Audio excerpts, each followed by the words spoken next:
संतोष देशमुख यांचं हे शेवटचं भाषण गोरगरिबांसाठी प्रचंड तळमळ या माणसाच्या मनात पाहायला मिळत होती। राजकारणापेक्षा मला समाजकारण करायचंय अशा शब्दात खरं तर हा माणूस लोकांना आवाज देत होता आणि गोरगरिबांच्या मदतीला धावून जात होता। नमस्कार मंडळी, स्वागत आहे आपलं ट्रेंड मराठी या लोकप्रिय चॅनल मध्ये। संतोष देशमुख यांचं हे शेवटचं भाषण खास ट्रेंड मराठी प्रेक्षकांसाठी।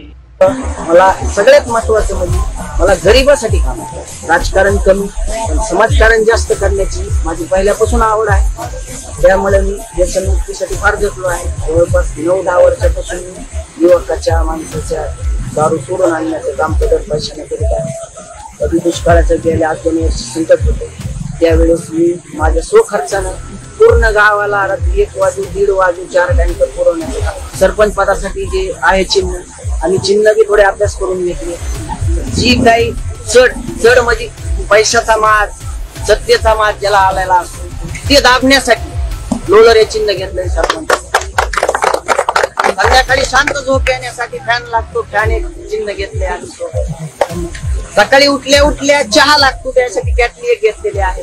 आणि युवकाला हे करून जर फ्रेश झाले, जर वाटलं आपण कुठे जावं खेळायला तर बॅट एक चिन्ह घेतलेला आहे। व्यसनमुक्तीचं काम करताना कितीतरी गोरगरिबांची दारू सोडून आणल्याचा दावा संतोष देशमुख या भाषणात करतायत। स्वतःच्या स्वखर्चानं कितीतरी लोकांची दारू सोडून त्यांच्या संसाराची राख रांगोळी होण्यापासून या माणसानं वाचवली। एवढंच नाही तर दुष्काळ पडल्या त्यावेळेला पाणी जे होतं तर ते सरपंचानं गावभर पाण्याचे टँकर फिरवले। राजकारणापेक्षा मला समाजकारण जास्त करायचंय, गोरगरिबांचं सहकार्य करायचंय, त्यांच्या साथीला धावून जायचंय अशा पद्धतीची तळमळ गोरगरिबांसाठी या संतोष देशमुख यांच्या भाषणातून पाहायला मिळते। एवढंच नाही तर ग्रामपंचायत निवडणुकीसाठी जे चिन्ह त्यांनी निवडले होते त्या चिन्हावरती सुद्धा मिश्किलपणे संतोष देशमुख या भाषणात बोलताना पाहायला मिळतात। खरं तर संतोष देशमुख यांना प्रचंड गावासाठी काय काय करायचं असेल, प्रचंड स्वप्न त्यांच्या मनात असतील, पण नियतीनं घाला घातला आणि संतोष देशमुख यांची हत्या झाली। या हत्येनं संपूर्ण राज्य हादरलं गेलं आणि आज न्यायासाठी रस्त्यावरती खरं तर बांधव उतरताना पाहायला मिळते। संतोष देशमुख यांची हत्या होऊन जवळपास महिनाभर आता होतो आहे, परंतु अजूनही त्यांच्या मारेकऱ्यांना फाशी झालेली नाही। संतोष देशमुख यांना न्याय मिळाला नाही, हेच मात्र दुर्दैव आहे।